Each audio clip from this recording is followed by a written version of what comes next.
우리 은혜 받으실 하나님의 말씀은 에스라서 8장 15에서 20절 말씀입니다. 내가 무리를 아와라로 흐르는 강가에 모으고 거기서 3일 동안 장막에 머물며 백성과 제사장들을 살핀즉 그 중에 레위 자손이 한 사람도 없는지라.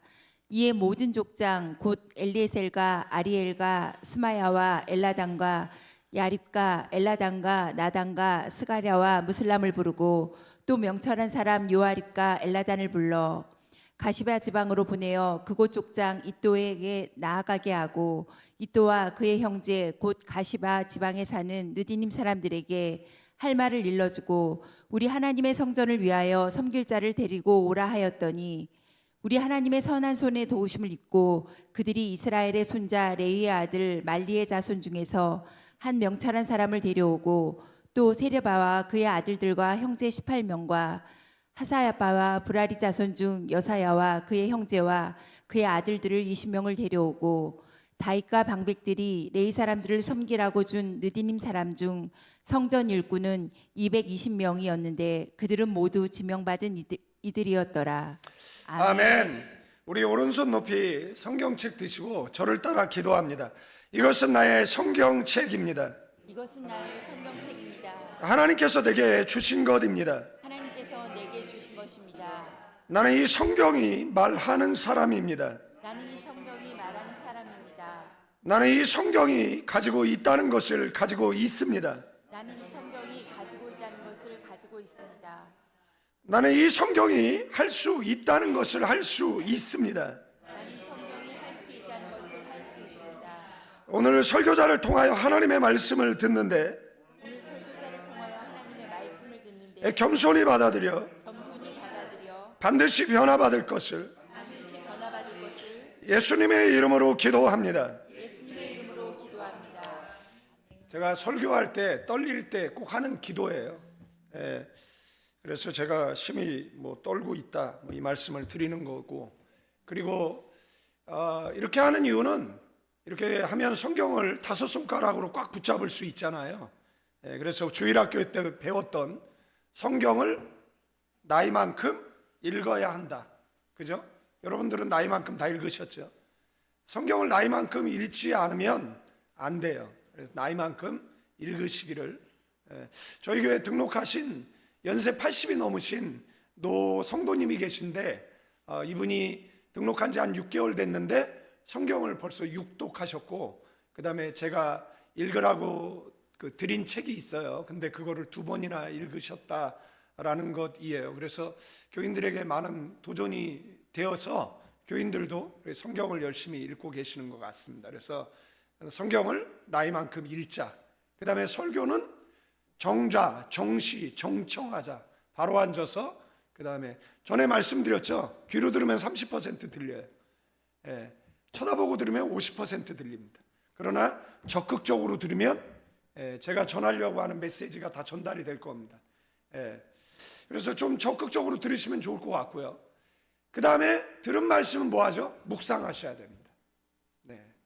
그 다음에 성경에 보면 음식에 관한 규례들이 굉장히 많이 나옵니다. 그런데 그건 구원의 문제가 아닙니다. 그것은 건강의 문제입니다. 그래서 비닐 없는 생선을 먹지 말라든지, 굽이 갈라지지 않은 것을 먹지 말라든지, 새김질하는지 못하는 것을 먹지 말라든지, 이런 것들은 뭐와 관계가 있느냐라면 건강하고 관계가 있는 겁니다. 그러니까 하나님은 우리의 건강까지도 생각해 하신다. 그죠? 그래서 대부분의 그런 음식들은 이 굽이 갈라지지 않은 것들은 땀을 배출하지 못해서 그 몸 안에 독소가 쌓이기 때문에 건강에 안 좋을 것이고, 그 다음에 비닐 없는 그 생선들은 이 물을 거슬러 올라가지 못하잖아요. 연어가 물을 거슬러 올라가서 그 다음에 그 알을 낳잖아요. 그런데 그게 이제 영적인 상징적 의미들이 있잖아요. 신앙인들은 그 시류에 따라서 이렇게 동화되어지는 그리스도인들이 되어지면 안 되는 것이잖아요. 그래서 영적인 의미도 있고, 그 다음에 문자적 의미도 있고, 건강의 의미도 있다라는 것이에요. 매기 이런 거는 콜레스테롤 수치가 높으니까 건강에 뭐 좋지 않겠죠. 그다음에 뭐 이렇게 책임질 못하는 것은 영적인 의미가 있겠죠. 뭐 말씀을 듣고 뭐 한쪽 귀로 흘려 버리면, 옛날에는 오늘 새벽 예배하면서도 몇 명 되지도 않는 교인들에게 잔소리 한참 했는데, 저는 설교하는 거를 참고적으로 좋아합니다. 그래서 설교를 참고적으로 오래 합니다. 그런데 요즘은 좀 짧게 하려고 애를 쓰지만, 전 기본적으로 뭐 1시간 반씩 뭐 그렇게 설교를 해요. 그러면 이제 교인들이 설교를 좀 짧게 해줬으면 좋겠다. 그러면은 저는 그냥 설교 짧은 교회 가세요, 이렇게. 그래도 뭐 필리핀에서 목회할 때는 그래도 교인들이 많이 있었어요. 그러니까 뭐 그렇게 배짱으로 목회해도 됐는데, 한국에 오니까 안 와. 안 오니까 그래도 좀 말을 들어줘야겠다, 뭐 이런 생각을 하고, 그래서 제가 짧게 하는데, 그리고 이제 뭐 기도하시면 뭐 좋을 것 같고, 그렇습니다. 그 다음에 뭐 하죠? 이렇게 묵상을 하잖아요. 근데 이렇게 듣고 잊어버려요. 그 열대성 치매 회의를 해요. 그리고 또 잊어버려요. 참, 그러면 안 되잖아요. 하나님 말씀 듣고 계속 기억하고 뭐 이렇게 책임지라고 하셔야 되잖아요. 그죠? 그러시면 참 좋겠다. 저희 교인들 아니니까 얘기해 드리는 거예요. 저희 교인들은 뭐 그렇게 잔소리 안 합니다. 왜냐하면 저희 교인들은 그냥 알아서 잘해요. 그런데 그 다음에 힘이 되는 말씀 뭐 하죠? 암송하셔야죠. 암송하시고 성경을 공부하셔야 됩니다. 그래서 5손가락을 꽉 붙잡으셔야 되는 거고, 그 다음에 신앙생활 할 때 성경, 요즘은 뭐 유튜브라든지 뭐 마음 먹고 성경을 공부하겠다라고 하면 특별히 뭐 신학교 가지 않아도 뭐 성경을 충분히 공부할 수 있잖아요. 그죠? 그러나 목사한테 좀 물어보세요. 이것을 들어도 됩니까? 이렇게. 이분 말씀을 좀 들어도 됩니까? 뭐 이렇게 물어보면 좀 가이드를 좀 해드릴 수 있고, 그래서 저희 교인들은 이거는 들으세요, 뭐 이거는 들으세요, 이렇게 이야기를 해드리거든요. 그리고 어떤 사람이 뭐 듣고 와가지고 이렇게 저한테 목사님 그러길래 왜 그랬더니 에덴 동산에 창조가 있었고요, 에덴 밖에도 창조가 있었대요. 그렇구나. 그런데 이제 그쵸. 그래서 가인이 그 아담과 하와 사이의 가인이 목사님, 그 가인이 누구랑 결혼했겠어요? 그리고 에덴 밖에 있는 사람하고 결혼했겠죠. 그래, 베레아 귀신론. 그게 뭐예요? 그러니까 이단. 그러니까 가이드를 좀, 어떤 애가 그래, 목사님 그래서 또 왜 그랬더니 하와가 첫 번째 아내가 아니래요. 그래. 그러면 누가 첫 번째 아내래요? 닐리스가 첫 번째 아내래요. 닐리스가 첫 번째 아내였구나. 그치. 닐리스가 여성 상의를 부르짖다가 쫓겨나가지고 사탄한테 가가지고 사탄과 결혼해서 애를 낳지. 그 사상은 중세에 나온 거고, 애들 하는 모든 게임에 닐리스가 다 나옵니다. 그죠? 그러니까 성경을 공격하기 위해서 세상은 뭐 열심히 연구하고 뭐 열심히 무엇인가 개발을 해가지고 그 다음에 뭐 하죠? 뭐 공격을 하죠. 그러니까 그런 이야기를 들으면 좀 이렇게 가이드가 좀 필요하다라는 이제 말씀을 좀 드리는데, 성경을 읽을 때 저는 이 본문을 해석할 때 반복되는 단어가 있어요. 그러면 그게 그 본문을 해석하는 키워드예요. 그런데 여기에는 이런 반복되는 단어들은 없지만 그 숫자 차이라고 할까요? 여기 좀 문제가 생겼어요. 이제 1차 포로 귀환을 할 때에는 수룹바벨이 1차 포로 귀환에서 성전을 재건해요. 그러면 성전이 재건되면 뭐 하는 거죠? 거기서 이제 예배를 하는 거죠. 그러면 예배를 드리기 위해서 누가 필요한 거죠? 레인이 필요하죠. 그러니까 제사장은 다 레인이지만 그렇다라고 해서 레인이 또 다 제사장은 아니에요. 그러니까 레인들은 각자 이렇게 직무가 나눠져 있습니다. 지금 전 세계에서 가장 빡센 그 사역을 하는 사역자들이 누구냐면 한국인 목사님들이에요. 해외 교회는 그냥 주일 담당 목사님, 뭐 장례 담당 목사님, 뭐 이렇게 좀 나눠져 있어요. 그런데 한국은 뭐 새벽 기도하죠, 수예배하죠, 금요 예배하죠, 주일 예배하죠. 뭐 대형 교회는 뭐 1부, 3, 6부까지 있는 하죠. 거기다가 뭐 신방해야 되죠, 뭐 상담해야 되죠. 그래서 목사님들이 정말 힘들어요. 그죠? 네, 정말 특별히 대형 교회 목사님들은 삼가 조의를 펴요. 그분들은 정말 힘들어요. 네. 뭐 개인 시간이 거의 없을 정도예요. 제 동기 목사님 교인이 한 5천 명 되는데 거기 사무실에 갔더니 칠판에 7년 신방 스케줄이 이렇게 딱 있는 거예요. 와, 대단해요. 네. 옛날에 성철스를 찾아오는 사람들이 굉장히 많아가지고 성철스께서 이렇게 이야기했대요. 3,000배 하고 찾아오라고. 3,000배 한 사람만 만나주겠다고. 그래가지고 어떤 기자가 인터뷰를 하기 위해서 3,000배를 하고 그 다음에 성철스의 인터뷰를 해요. 그리고 그것이 이제 신문에 실려서 자기가 인터뷰하기 위해서 뭐 3,000배를 했다. 근데 뭐 요즘 대형교회 목사님은 이렇게 만나기도 어렵고 그 다음에 신방도 어렵고 심지어는 그 많은 성도들의 이름을 몰라요. 예. 그래서 목회자가 성도의 이름을 알 수 있는 가장 적절한 숫자가 몇 명이냐라고 이야기했을 때 한 500명 보는 거예요. 예? 한 500명 정도를 본다라고 얘기를 하는 거예요. 이 이야기를 제가 왜 하고 앉아 있겠어요? 개척교회 다니라고 얘기하는 거겠죠. 개척교회 가운데 우리 교회 왔으면 참 좋겠다 뭐 이런 이야기를 이렇게 애둘러서 이렇게 하는 것인데 2차 포로 귀환을 해요. 2차 포로 귀환의 인도자는 에스라입니다. 그래서 에스라서는 1차 포로, 2차 포로 그 귀환하는 내용이 나오고 그 다음에 느헤미야서는 3차 포로 귀환 내용이 나와요. 예. 그런데 2차 포로 귀환하는 내용이 지금 에스라가 영도자가 되어서 지금 어디를 예루살렘을 향해서 가는 거예요. 여러분들 그 프로세폴리스에서 예루살렘까지 거리가 얼마인 줄 아세요? 여러분들 우리 옛날에 철사줄에 꽁꽁 묶여 뒤돌아보고 또 돌아보고 울며 절며 그 단장의 미아리고개라는 노래 아시죠? 예? 그러면 자 서울에서 평양까지 몇 킬로가 될 것 같으세요? 예?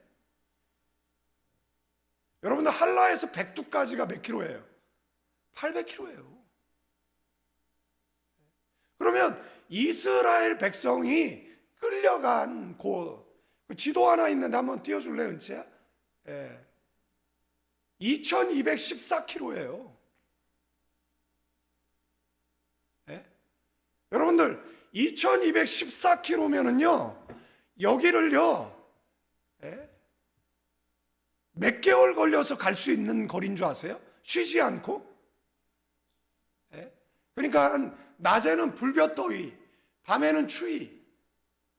그래서 성경에서 출발한 날짜, 도착한 날짜를 기록하고 있어요. 그게 4개월입니다. 4개월. 여러분들 지금과 같이 뭐 좋은 구두, 뭐 좋은 운동화가 아니라 뭘 신고 가요? 샌들 신고 가는 겁니다.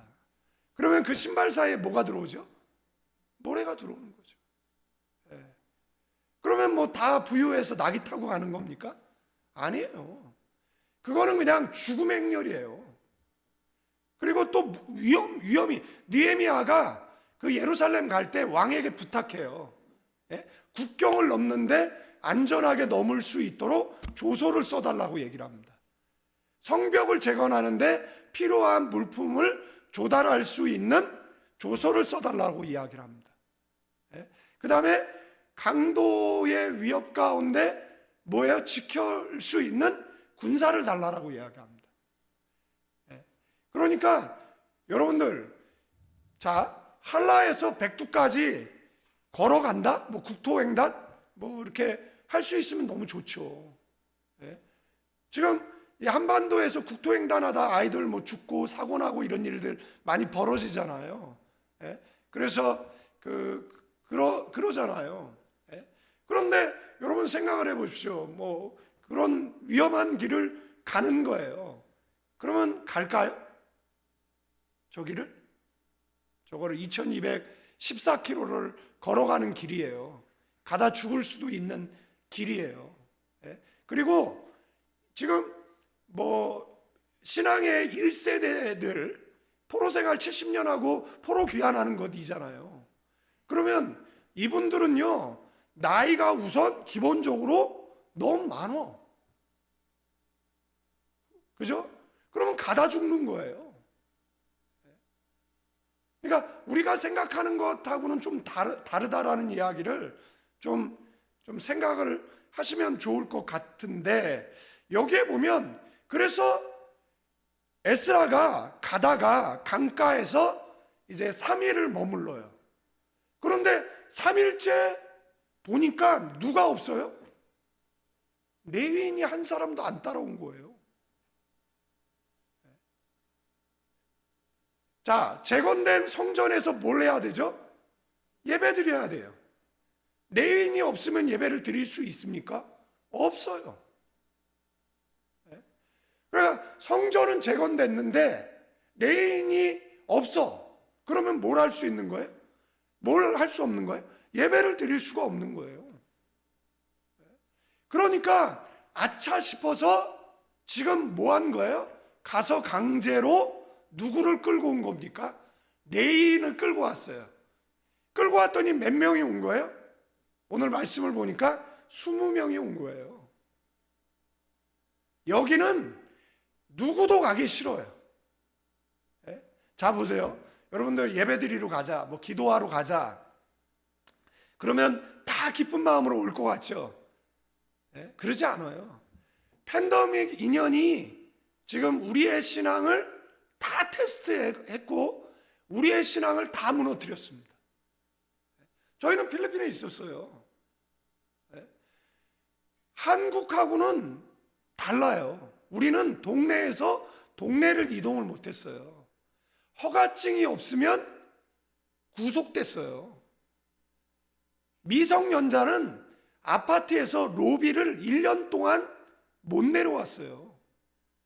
가족 구성원 가운데 한 사람만이 그 동사무소 바랑가이에서 발행해주는 아이디가 있어야 이 아이디를 가지고 물건을 매매할 수 있었어요. 이것이 없으면 물건을 매매할 수가 없었어요. 그래서 이 락다운 될 때 제가 교인들한테 이야기를 했어요. 여러분들, 우리가 예배를 드려야 됩니까? 예배를 드리지 말아야 합니까? 그런데 저는 예배를 드리기로 결정했고 여러분들은 예배를 안 나와도 괜찮습니다. 그런데 뭐 예배를 못 드리게 되면 제가 마지막에 남아서 뭐 교회 크로스하고 그 다음에 철수하겠습니다. 그러나 왜냐하면 내일이 보이지 않았어요, 필리핀에서는. 그래서 교회 재산은 팔아서 사회로 환원합니다. 그리고 우리는 이제 한국으로 뭐 철수합니다. 그런데 나올 수도 없었고 나온 사람은 들어갈 수도 없었어요. 그놈의 백신은 뭐가 들은지 모르기 때문에 맞고 싶지도 않았고 필리핀은 맞을 수도 없었어요. 백신이 없었어요. 그 코비드 2년 동안에 많은 선교사들이 유명을 달리 했었어요. 그래도 우리는 그러면 어떻게 하면 예배를 드릴 수 있을까? 연구를 했어요. 그래서 바랑가이를 찾아갔어요. 그래서 우리는 그 한인 구제소로 지정해 달라. 그래서 한인 구제소로 지정을 받았어요. 그 다음에 이걸 가지고 경찰서에 가가지고 우리가 한인 구제소인데 차량이 이동해야 되기 때문에 차량 이동 허가를 해달라고 그랬더니 몇 대를 하면 되겠냐? 그래서 제가 30대 해달라고 그랬어요. 그랬는데 3대인가? 나 2대 허가 받았어요. 그런데 허가 종이 그다음에 뒤에다가 차량 번호가 이렇게 붙어 있는 거예요. 근데 이 뒤에 거만 띄고 앞에 거만 다 카피해 가지고 이거를 코팅해서 교인차에다 다 나눠줬어요. 그리고 저희가 NGO를 가지고 있었기 때문에 교인들 전체 NGO 아이디를 만들어 주고, 그 다음에 이제 그 다음서부터 뭐 하는 거죠? 교회 이제 재산 팔아서 이제 뭐 하는 거예요? 구제하는 거예요. 마닐라베이 노숙자에게 뭐 먹을 거 나눠주고, 그 다음에 한인들 한 달 정도 살 수 있는 이런 뭐 쌀 이런 거 패키지 해가지고 교인들이 딜리버리 했어요. 계속 그거를 거의 그리고 뭐 한인 교회들 그러면은 교인들이 다 없잖아요. 예배, 그러니까 저희만 예배를 드렸고 다른 교회는 다 예배를 안 드렸어요. 문제는 뭐냐면 세가 돌아오는 거예요. 그래서 한인 교회가 세를 낼 수가 없는 거예요. 그래서 저희가 1밀리언씩 2차례에 걸쳐서 뭐 한국 돈으로 한 5천만 원 정도를, 그 다음에 그 교회 임대비를 이렇게 한인 그 교회협에다가 줬어요. 그래서 임대비 나눠주라고 하고, 그래서 저희가 그래서 저희 교회가 망했느냐? 안 망했어요. 예. 그리고 종교부 장관이 우리가 예배를 드리기를 원하는데 그러면은 너네 교회의 건물의 50%만 모여라 이렇게 얘기했어요. 그런데 여러분들 아시죠? 위기가 닥치면 제일 먼저 도망가는 사람들이 있어요.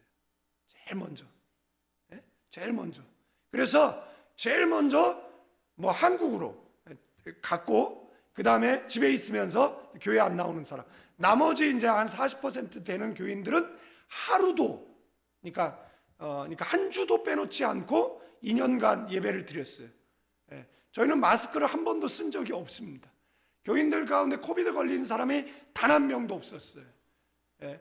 심지어는 어떤 분이 이제 코비드 감기에 걸렸는데 코비드 걸린 것 같다라고 얘기하는데, 제가 그 성가대 그분한테 뭐라 그랬냐면, 권사님, 예?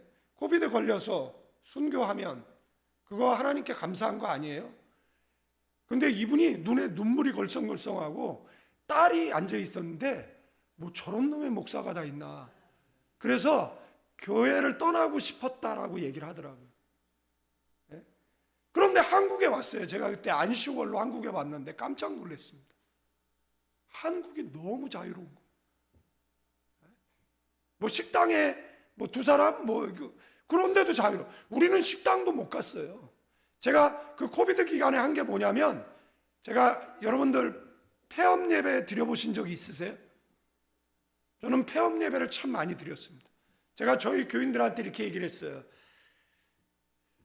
사업이 망하면 망했잖아요. 그래서 폐업 예배를 드리라고 얘기를 했어요.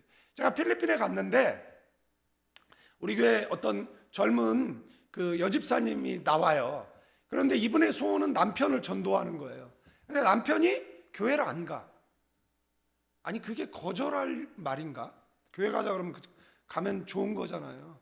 근데 안 가. 예? 그런데 이분이 신방을 갔는데 남편이 방에 있어요. 이분은 그 가라오케를 운영하시는 분이에요. 그래서 오전에는 잠을 주무세요. 방에 주무시겠는데 그 부인은 그 잠자는 남편이 예배드리는 소리를 듣고 나중에라도 교회를 나왔으면. 예. 그런데 저희는 이제 예배를 드리죠. 화장실을 가야 되는데 이제 예배 마칠 때까지 기다렸다가 이제 나오는 거예요. 근데 저희를 보면 그 있잖아요, 혐오하는 눈빛, 그런 거 아시죠? 예, 혐오하는 눈빛. 예, 되게 그런. 예. 그런데 그렇게 몇 년이 지났죠. 예, 몇 년이 지났는데 그분한테 전화가 왔어요. 목사님, 그랬어요. 예, 그러니까 저 누군데요? 누구 그 남편인데요. 그래서 예, 그랬더니 저 좀 보시죠. 그래서 이제 큰일 났다. 예? 큰일 났다. 그래서 어디로 가면 될까요? 그랬더니 가라오케로 오라는 거예요. 좀 은혜스럽게. 그래서 또 제가 또 가라오케를 갔어요. 그랬는데 막 직기들이 막 이렇게 쌓여 있는 거예요. 그래서 제가 아니 직기들이 왜 이렇게 쌓여 있어요? 뭐 영업 안 해요? 그랬더니 영업 정지 먹었어요? 그러는 거예요.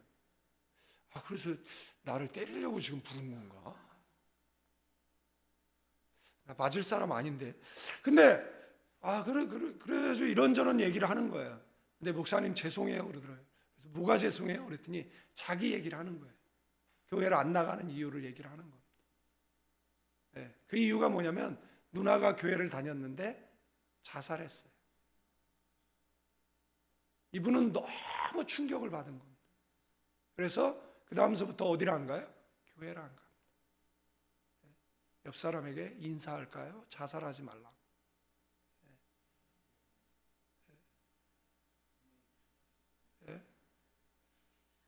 여러분들, 우리가 막 통성으로 기도하잖아요.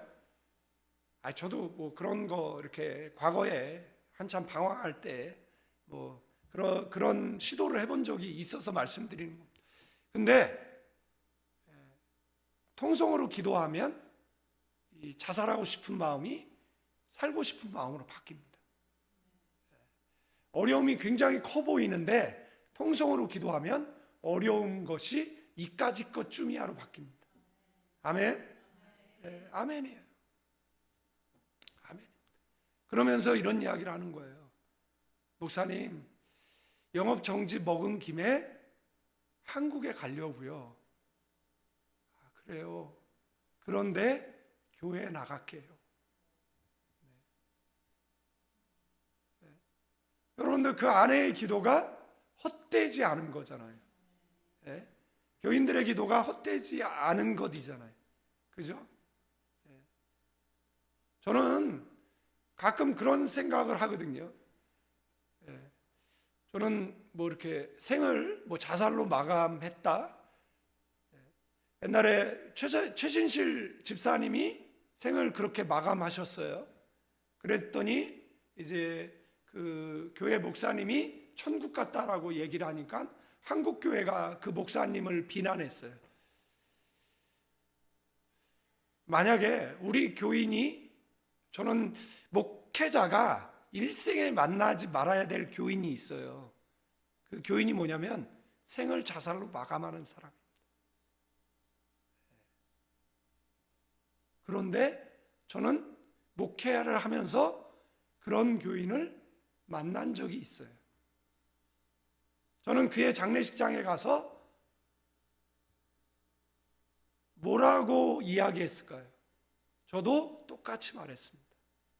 이분 천국 가셨습니다. 그리고 자살이라는 말을 하지 말라라고 얘기합니다.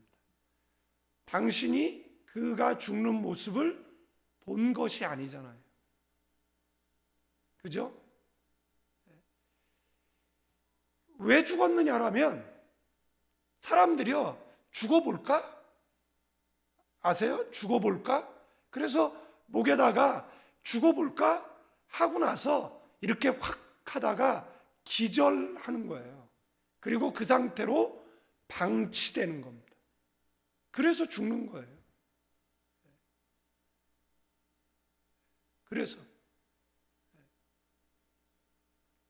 그래서 정말 그때 장례를 치르면서 얼마나 너무 슬픕니까? 내가 세운 안수 집사인데 뭐가 그렇게 힘들어서. 그렇게 힘들면 좀 얘기 좀 하지.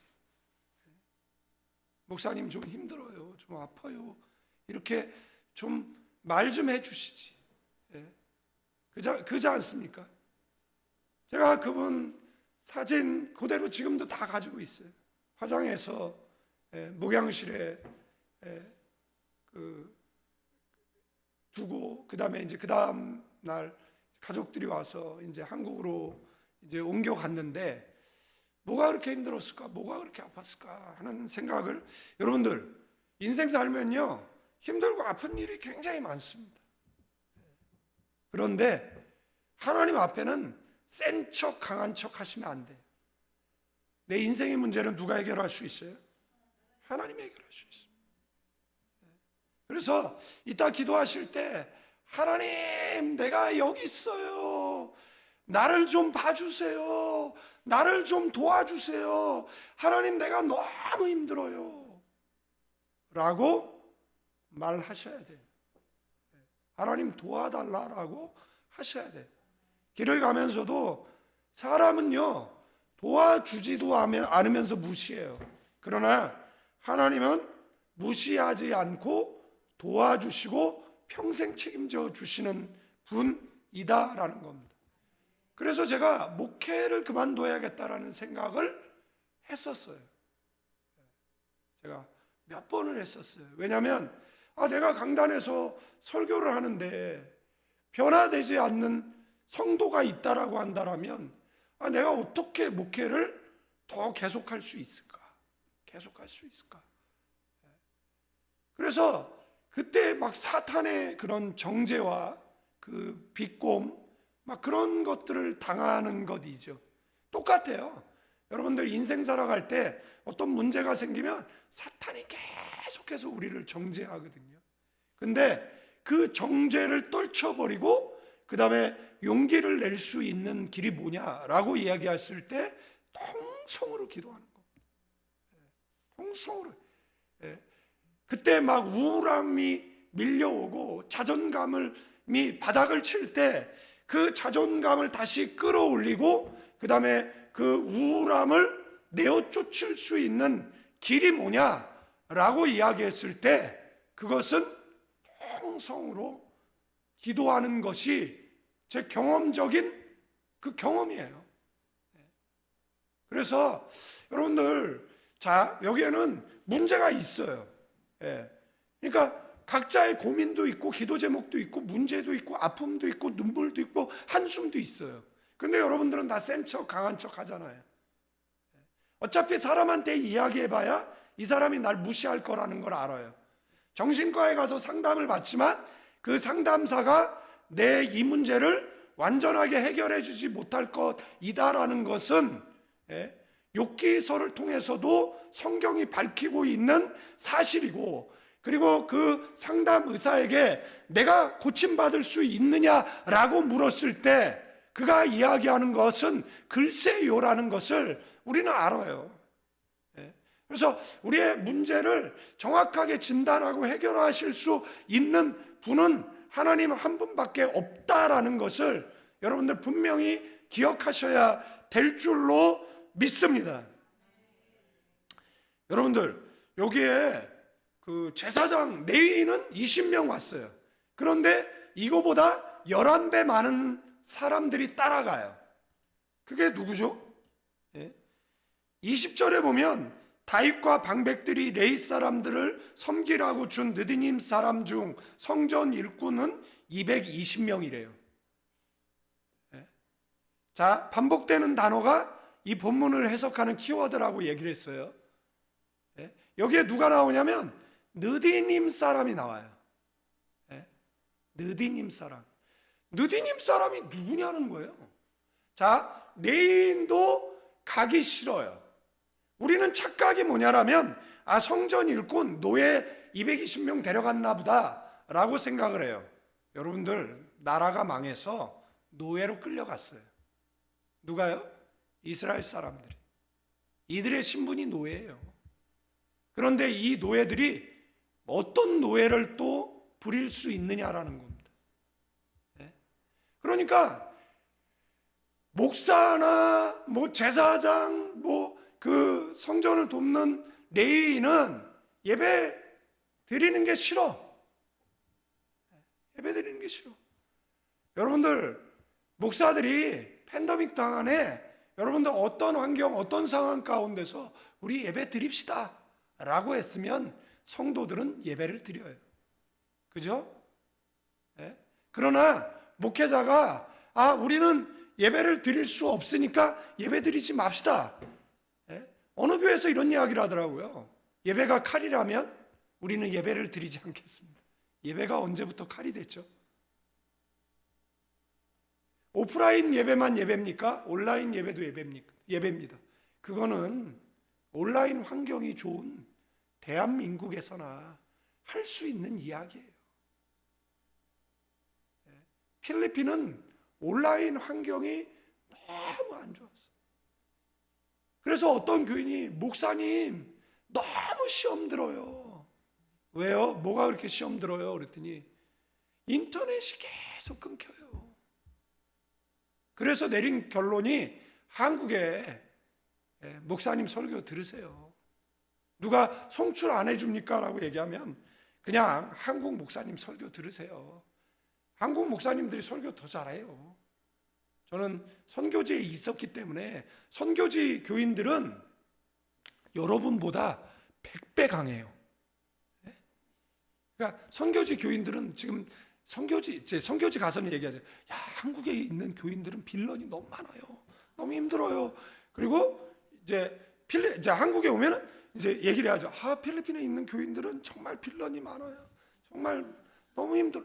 얼마나 힘들겠어요. 집 버리고 고향 버리고 가족 버리고 온 사람들인데 얼마나 힘들겠어요. 이제 이렇게 이야기를 하는 것이에요. 그러니까 여기 있는 사람 아니에요. 다른 곳에 있는. 거기는요, 인터넷 환경이 너무 안 좋아. 뭘 할 수 없어요? 예배할 수 없어요. 예배할 수가 없어요. 그러니까 어떤 민족, 어떤 사람들은 오프라인이 필요한 거예요. 그런데 아세요? 시간은요, 이렇게 도둑질 하잖아요. 다시는 갚을 길이 없습니다. 물질은요, 제가 옛날에 서운한 적이 있거든요. 그런데 돈이 생겼는데 제가 헌금 안 했어요. 호주머니에 넣고 다니다가 썼어요. 그리고 물질 연단 받고 또 다시 그 돈을 만들어서 제가 떠난 교회까지 찾아가 가지고 가서 헌금한 적도 있어요. 물질은 갚을 수 있어요. 그런데 시간은 한 번 간 시간은 다시는 오지 않습니다. 제가 버벅거리다가 시간을 너무 많이 써가지고 지금 뭐 한 5분 안에 설교를 마치고 이제 기도를 해야 돼. 지금 이제 서론도 얘기 안 했는데 이제 기도를 해야 되는 이런 황당한 상황이 발견됐어요.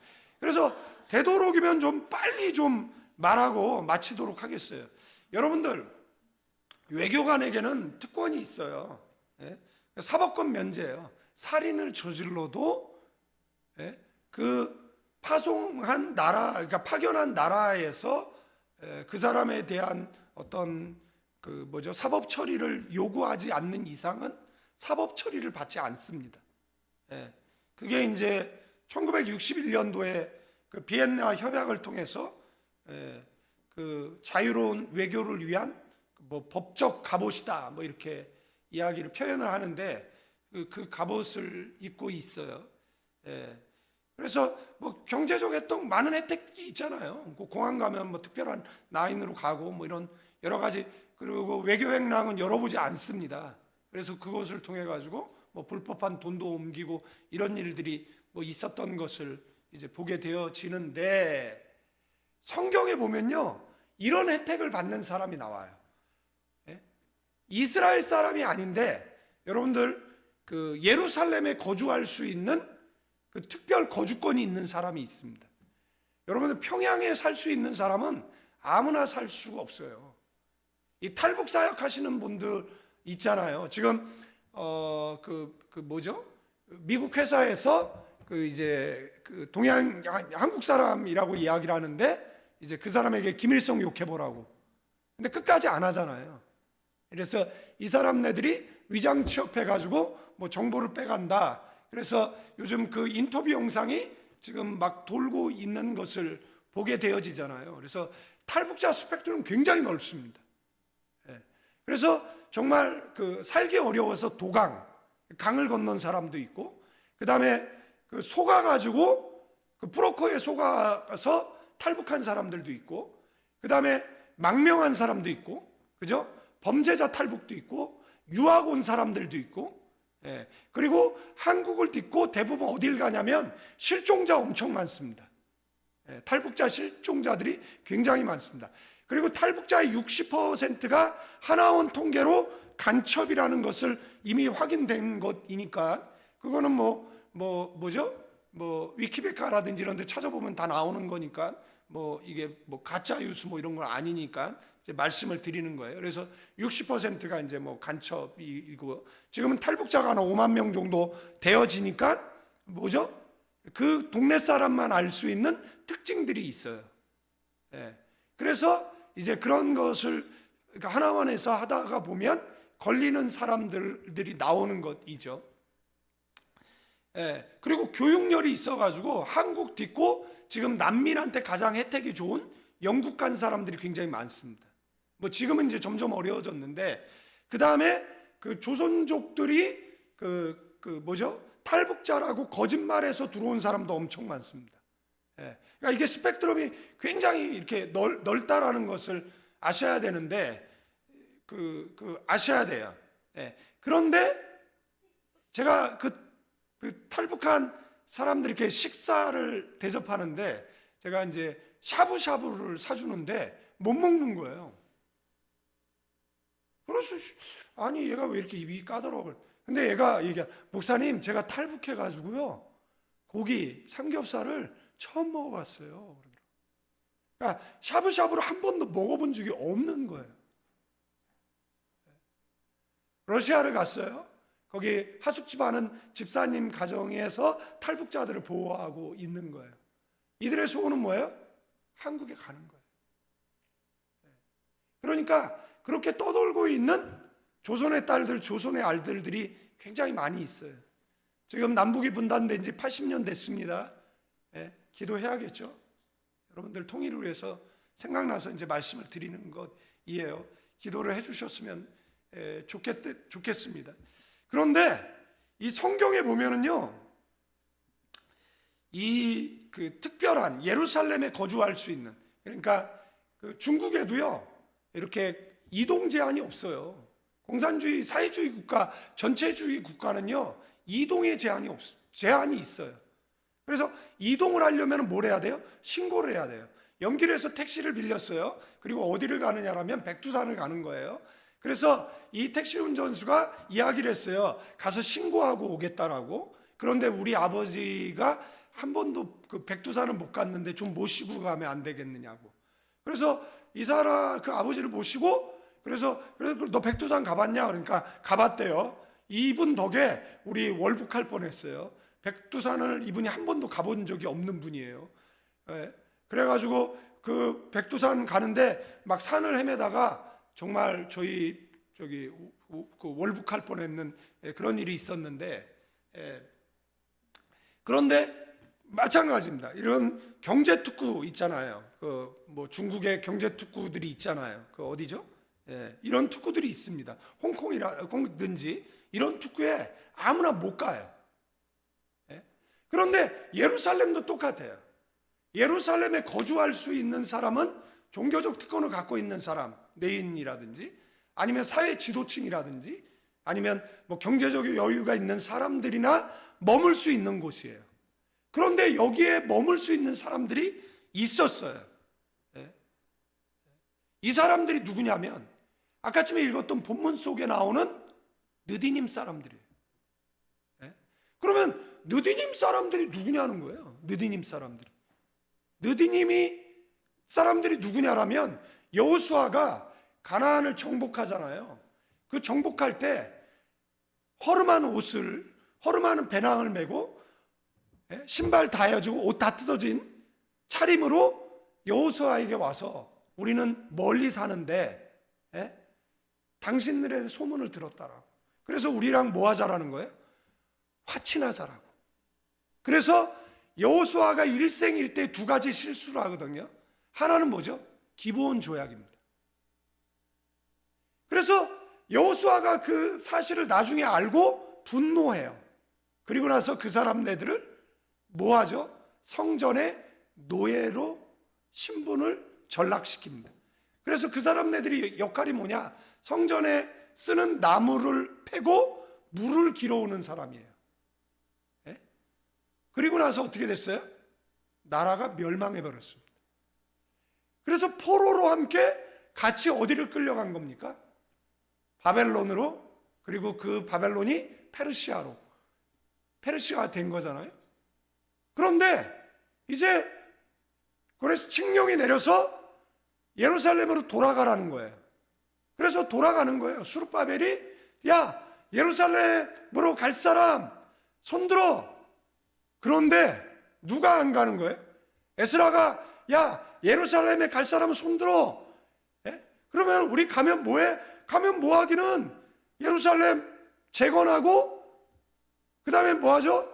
성전 예배를 다시 시작하는 것이지. 그랬더니 사람들이 뭐라고 얘기합니까? 너나 가 라고 얘기한 겁니다. 그런데 자발적으로 따라 나선 사람들이 있어요. 성경에 보면요, 숫자가 나오지 않는 세 부류의 사람이 있어요. 누가 안 나오죠? 여자의 숫자가 안 나옵니다. 그 다음에 노예의 숫자가 안 나옵니다. 그 다음에 종의 숫자가 안 나옵니다. 안 나와요.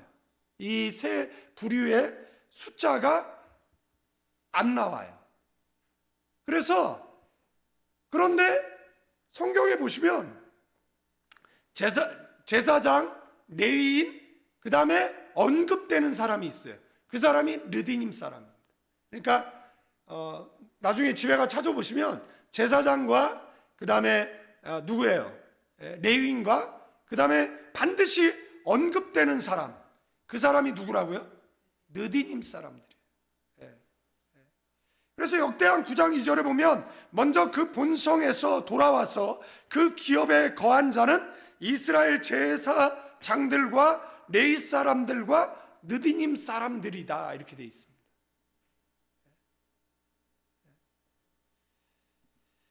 자, 나라가 망했어요. 그래서 이 사람네들도 뭐가 된 거예요? 여러분들, 누군가 쳐들어와 가지고 나라를 멸망시켜 버렸어요. 그리고 나서 우리의 인권을 뺏어서 노예로 전락시켰어요. 그런데 그 원수의 나라가 망한 거예요. 바벨론에 의해서. 그 나라가 페르시아가 되었어요. 그래서 그 사람의 신분이나 나의 신분이 똑같아요. 뭐죠? 노예예요. 똑같은 노예예요. 그래서 성경에 보면, 자, 수르바벨 포로귀환, 에스라 포로귀환, 그 다음에 느헤미야 포로귀환이 나와요. 그러면 그 명단이 나와요. 이 명단을 뭐라고 이야기하면 거룩한 명단이라고 얘기합니다. 그러니까 사도행전 29장에 저와 여러분들의 이름이 기록돼야 되잖아요. 그래서 사도행전 29장이라는 표를 갖고 있는 교회들이 주장하는 게 뭐예요? 사도행전은 지금도 기록되는데 그 29장에 내 이야기가 한 장 또는 두 장, 세 장, 우리 교회의 이야기가 10장 기록됐으면 좋겠다 이거잖아요. 밥만 먹고 똥만 싸다 죽었다, 이게 아니라 좀 오래 기록됐으면 좋겠다라는 것이잖아요. 예? 그죠? 그래서 사도행전 29장이라는 표를 갖고 있는 것인데 여기에 이름들이 나와요. 예? 그래서 여러분들 성경 가지고 계시면 느헤미야 7장 39절 46절을 찾아보시면 제사장들은 예수아의 집 여다야의 자손이 973명이고 인멜 자손이 1050 이렇게 나와요. 이렇게 쭉 나와가지고 제사장 자손이 4개 자손 나와요. 그 다음에 숫자가 나와요.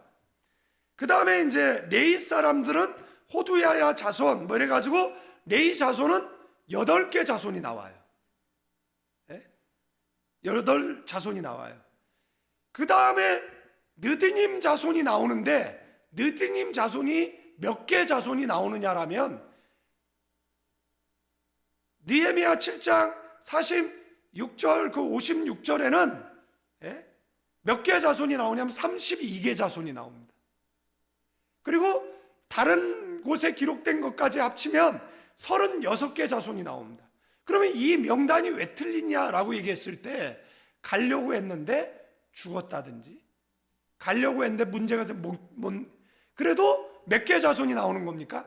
32개 자손이 나옵니다. 자, 이제 정리하고 마칠게요. 여러분들 어떻게 설득을 했을까요? 자손들을, 자식들을. 제가 말씀드렸잖아요. 제가 제 친구 교회 제적 인원 5,000명인데 출석 인원 한 2,000몇백 명 되는 교회에 청년회가 30명이에요. 물론 지방이죠. 물론 대부분 대도시에 직장이 있으니까 간다고 쳐요. 권사님 자제들 다 어디 갔어요? 목회자 자제 다 어디 갔죠? 장로님 자제들 다 어디 갔습니까? 어느 교회를 갔는데 장로님이 치매가 생기신 거예요. 설교 시간마다 추임새를 넣어요. 자꾸 질문을 하고. 처음에는 당황했어요. 그랬더니 담임 목사님이 이야기를 하는 거예요. 아들이 구타를 한다는 거예요.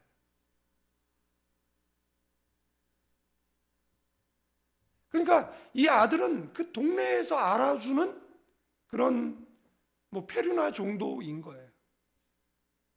그러니까 그 말을 듣고 나니까 그 다음서부터는 그분이 너무 이제 안 된 거잖아요. 너무 안 된 거예요. 정신이 점점 정신을 놓고 가고 계시는 건데 너무 안타까운 거예요.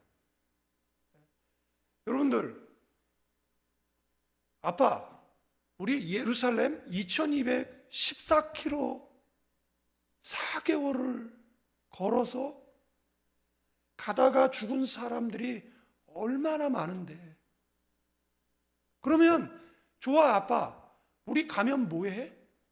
우리 가면 노예로 살아야 돼. 나무를 패고 물을 길어 와야 돼. 아빠, 왜 우리가 거기 가서 그 일을 해야 돼? 우리가 제사장이 돼서 폼나게 제사를 집례하는 것도 아니고, 우리가 레위인처럼 찬양단이 되어서 찬양하는 것도 아니고, 왜 그런 허드렛 일을 하기 위해서 우리가 거기를 가야 돼? 라고 이야기할 때 느디님 사람 아버지가 그들에게 이렇게 얘기했어요. 이 땅에서 1000년을 평안하게 사는 것보다 주의 전에 하루를 사는 것이 더 복된 거야. 여러분 아멘 하셨습니까? 여러분들 아멘 하셨으면 기도의 자리는 무조건 나와야 되는 거예요. 예배의 자리는 무조건 나가야 되는 자리인 겁니다. 갈등해야 되는 자리가 아닌 거예요. 누군가는 그토록 사모했던 자리예요. 누군가는 그 중심에 서 있고 싶었던 자리예요. 누군가는 노예로 비록 다른 사람 예배를 드릴 때, 제가 다음 주는 필리핀에 가고 그 다음에 하준 파파가 아마 설교를 할 거예요. 메시지를 전하죠, 다음 주에는. 그런데 제가 그 다음 주에 오게 되어지면 제가 느헤미야 얘기해 드릴게요. 느헤미야는, 여러분들 느헤미야 기도했더니 술간원 됐다고요? 기도하면 출세하고 성공한다고요? 느헤미야의 아픔을 아세요? 느헤미야의 고통을 아십니까?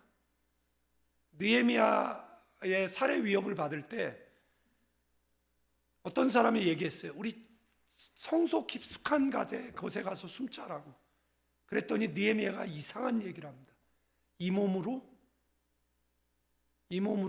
성전에 들어가면 죽어. 느헤미야는 환관이에요. 성기가 제거된 사람입니다. 그래서 느헤미야가 그 이야기를 해요. 여러분들, 느헤미야는 성벽을 재건했어요. 그리고 예배드리는 먼 발치에서 눈물을 흘리면서 사람들 예배드리는 것을 보는 거예요. 여러분들, 이상할 정도로 느헤미야의 후손의 이름들이 나오지 않습니다.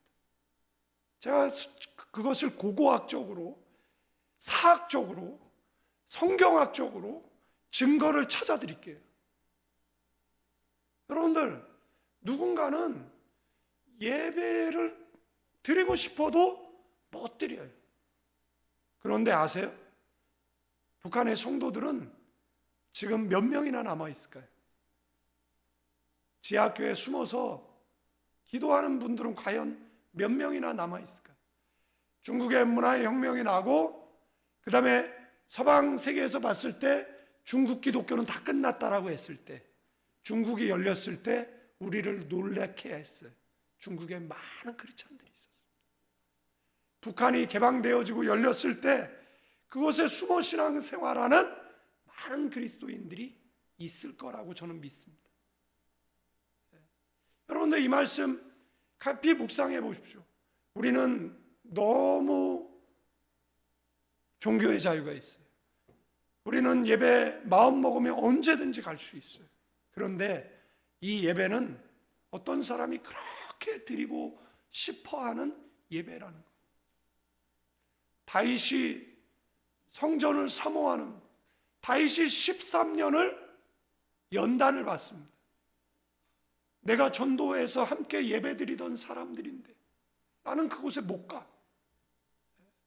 13년을 그 성전을 사모하는, 그 눈물로 침상을 띄웠던 그 다윗이 나는 이렇게 좋은 집에 사는데 주님의 집은 저 초라한 텐트에 있다라고. 그래서 다윗이 나단 선지자에게 성전을 줬으면 좋겠다. 그러니까 나단이 그렇게 하라고 얘기했어요. 근데 하나님이 다윗이 나를 위해서 집을 지어준다고? 안 돼. 허락하지 않아요. 그런데 하나님이 다윗에게 이렇게 얘기합니다. 네가 나를 위해서 집을 져준다고? 아니, 내가 너를 위해서 집을 져줄게. 그래서 다윗에게 집 건축의 복을 주셨어요. 동행의 복을 주셨어요. 승리의 복을 주셨어요. 견고의 복을 주셨어요. 그리고 다윗에게 양자의 복, 너 내 아들이야. 아멘.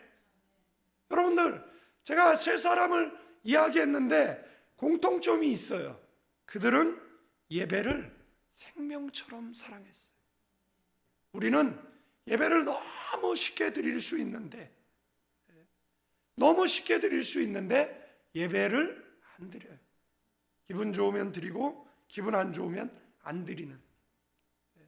그런데 제가 시간 많이 갔지만 해드릴 수 있는 말씀이 있다라면 여러분 예배자 됐어요. 여러분들 기도자 됐으면 됐어요. 아멘. 이 밤에 여러분들 통성으로 기도할 텐데 죄와 싸워서 이길 힘은 어디서 오는 거죠? 기도에서 옵니다. 아멘. 기도할 때 우리에게 승리가 주어집니다. 하나님의 은혜가 머물게 하는 힘도 기도에 있습니다. 아멘. 주께서 이런 유는 기도와 금식 외에 나가지 않는다라고 말씀했어요. 시험에 들지 않도록 1시간 동안 깨어 기도하라고 했어요. 귀신 들린 아들을 고쳐주지 못하는 제자들의 무능력을 우리는 성경에서 보는 거예요. 여러분들, 사람들이 왜 철야 안 가는 줄 아세요? 사람들이 왜 새벽 예배 안 가는 줄 아세요? 사람들이 왜 예배 안 가는 줄 아세요? 기적이 일어나지 않습니다. 응답이 되지 않습니다. 그래서 안 가는 거예요. 와서 기도하는데 역사가 나타나고 응답이 돼야 되는데 응답이 일어나지 않으니까 교회를 안 가는 거예요. 그러면 왜 응답이 안 되느냐는 거예요. 왜 기적이 일어나지 않느냐라고 이야기했을 때 우리가 습관적으로 신앙생활하고 우리가 기도를 너무 적게 하고 우리가 기도를 너무 대충하고 우리가 응답이 안 돼도 괜찮다라고 말하면서 기도하기 때문에 안 되는 거예요. 그래서 다른 사람은 응답되는데 나는 안 되는 거예요. 그런데 오늘 그거를 좀 바꾸면 어떨까요? 여러분도 오늘 정말 사생결단하고 기도하면 그 응답을 막고 있는 그 댐이 터져나오는 역사가 이 밤에 저와 여러분들에게 있을 줄로 믿습니다. 기도하자라고 백날 이야기해도 체험이 없으면 기도 안 합니다. 기도하지 말라라고 이야기해도 응답의 체험이 있으면 밤이 맞도록 기도하는 것이에요. 기도하자라고 아무리 이야기해도 기도가 안 되는 이유는 체험이 없어서 그렇다라는 거예요. 오늘 이 밤에 체험하면 어떨까요? 오늘 이 밤에 여러분의 가지고 있는 모든 기도의 제목을 놓고 정말 사생결단하고 기도하고 다음 주에 그 다음 주에 와서 목사님 제가 응답받았어요라고 간증할 수 있다라면 교회 가는 것이 행복할 것이고 즐거울 것이고 기대될 것이고 달려가고 싶을 것이고 모든 것을 포기하고 2214km를 걸어서라도 그곳에서 하루를 사는 것이 죄악된 세상에서 100년 사는 것보다 낫다라고 했던 느헤미야 사람들과 같은, 아멘. 이것을 어떻게 설명하면 설명이 되겠습니까? 이것을 어떻게 울면은 이해가 되겠습니까? 이것을 어떻게 말할 수 있겠습니까? 각자의 체험이 있어야 되는 것이잖아요. 하나님은 오늘 이 밤에 여기 모인 사람들에게 체험을 주세요. 하나님 살아계심을 나타내 보여주시고 응답을 주세요. 응답의 주인공이 내가 되게 해달라고 기도하셔야 됩니다. 아멘. 이제는 우리 주 예수 그리스도의 은혜와 우리 아버지 하나님의 극진하신 사랑, 성령님의 감화 감동 교통 충만 축복하심이 이 밤에 나와 기도하는 믿음의 사람들 위해, 가정과 자녀와 사업장 위에, 가나안 교회와 조국 대한민국 위에, 그리고 각자 섬기는 교회 위에 이제로부터 영원까지 함께 계실지